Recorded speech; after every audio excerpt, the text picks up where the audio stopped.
What's up, everybody? Today is Genesis 31, Wednesday 4-15-20.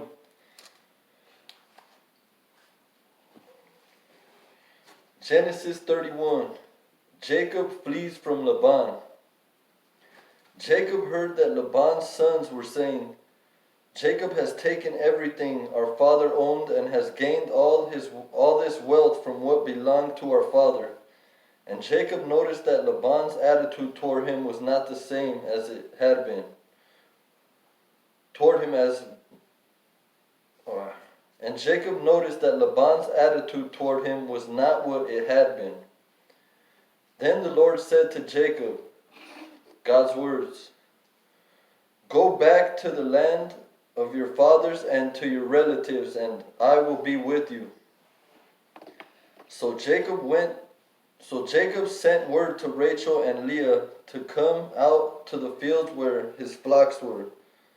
He said to them, "I see that your father's attitude toward me is not what it was before, but the God of my father has been with me. You know that I've worked for your father with all my strength. Yet your father has cheated me by changing my wages 10 times. However, God has not allowed him to harm me. If he said, 'The speckled ones will be your wages,' then all the flocks gave birth to speckled young. And if he said, 'The streaked ones will be your wages,' then all the flocks bore streaked young. So God has taken away your father's livestock and has given them to me. In breeding season I once had a dream in which I looked up and saw that the male goats mating with the flocks were streaked, speckled, or spotted. The angel of God said to me in the dream," angel's words, "Jacob." I answered, "Here I am." And he said, "Look up and see that all the male goats mating with the flocks are streaked, speckled, or spotted, for I have seen all that Laban has been doing to you. I am the God of Bethel, where you anointed a pillar and where you made a vow to me. Now leave this land at once and go back to your native land." Then Rachel and Leah replied, "Do we still have any share in the inheritance of our father's estate? Does he not regard us as foreigners? Not only has he sold us, but he has used up what was paid for us. Surely all the wealth that God took away from our father belongs to us and our children. So do whatever God has told you." Then Jacob put his children and his wives on camels, and he drove all his livestock ahead of him, along with all the goods he had accumulated in Padan Aram, to go to his father Isaac in the land of Canaan. When Laban had gone to shear his sheep, Rachel stole her father's household gods. Moreover, Jacob deceived Laban and the Aramean by not telling him he was running away. So he fled with all he had, crossed the Euphrates River, and headed for the hill country in Gilead. Laban pursues Jacob. On the third day, Laban was told that Jacob had fled, taking his relatives with him. He pursued Jacob for 7 days and caught up with him in the hill country of Gilead. Then God came to Laban the Aramean in a dream at night and said to him, God's words, "Be careful not to say anything to Jacob, either good or bad." Jacob had pitched his tent in the hill country of Gilead when Laban overtook him, and Laban and his relatives camped there too. Then Laban said to Jacob, "What have you done? You've deceived me and you've carried off my daughters like captives in war. Why did you run off secretly and deceive me? Why didn't you tell me so I could send you away with joy and singing to the music of timbrels and harps? You didn't even let me kiss my grandchildren and my daughters goodbye. You have done a foolish thing. I have the power to harm you. But last night the God of your father said to me, 'Be careful not to say anything to Jacob, either good or bad.' Now you have gone off because you long to return to your father's household. But why did you steal my gods?" Jacob answered Laban, I was afraid because I thought you would take your daughters away from me by force. But if you find anyone who has your gods, that person shall not live. In the presence of our relatives, see for yourself whether there is anything of yours here with me, and if so, take it. Now Jacob did not know that Rachel had stolen the gods.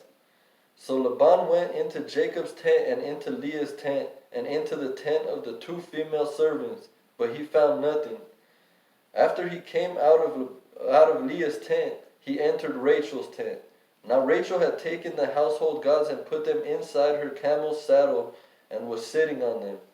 Laban searched through everything in the tent but found nothing.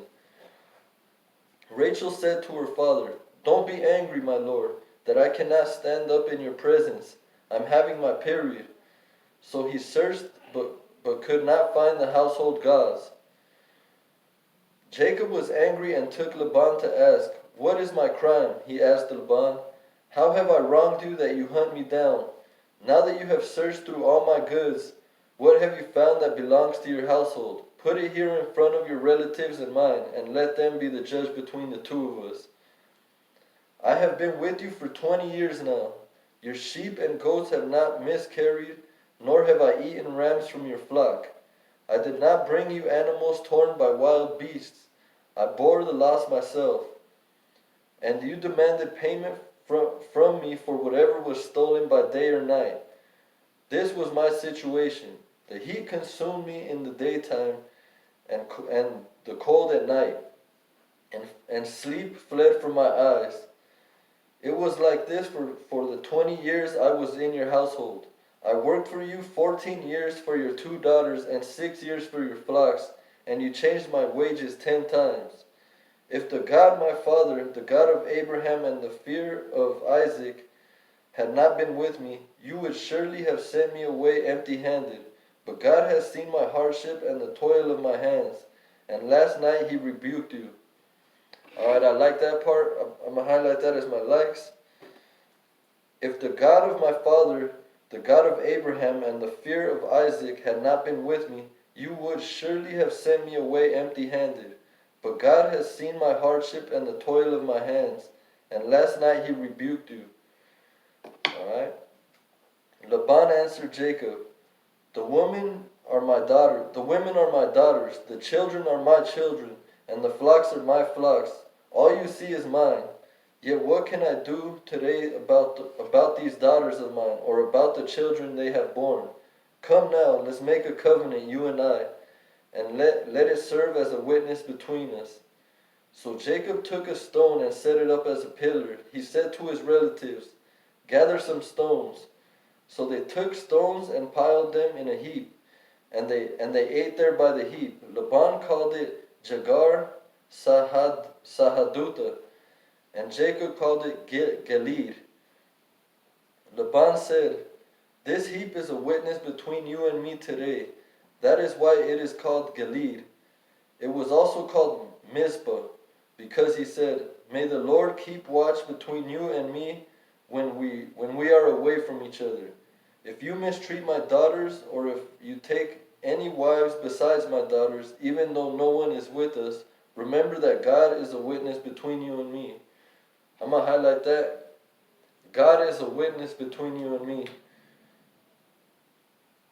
That just makes you think of like, what do they call it? You gotta, like, when you do things, you gotta do it like God, like you're doing it for God, not for somebody else. Like when you're working and nobody's watching, you still gotta work hard. What do they call it? Yeah, but like, you gotta do everything like if God's watching you, even when nobody else is watching you. Act like, do the right thing, because God's always watching. Alright, so God is a witness between you and me. God is a witness between you and me. Laban also said to Jacob, Here is this heap, and here is this pillar I have set up between you and me. This heap is a witness, and this pillar is a witness, that I will not go past this heap to your side to harm you, and that you will not go past this heap and pillars to my side to harm me. May the God of Abraham and the God of Nahor, the God of their father, judge between us." So Jacob took an oath in the name of the fear of his father Isaac. He offered a sacrifice there in the hill country and invited his relatives to a meal. After they had eaten, they spent the night there. Early the next morning, Laban kissed his grandchildren and his daughters and blessed them. Then he left and returned home. Alright, that's it for today, but there's a lot of any type of anything you're going through, you could find it in the Bible. That's why this book has everything in it. Any trick in the book, any sick, like you seen how the daughters got with their dad just to have kids, and anything sick or anything sick going on in the world, or any tricks in the world, jealousy, envy, hate, anything, it's all in this book. There's examples in this book that you could relate to what's going on today. So there's nothing new under the sun. God's seen it all, man. God bless. Please help us, God. God help us get through this virus.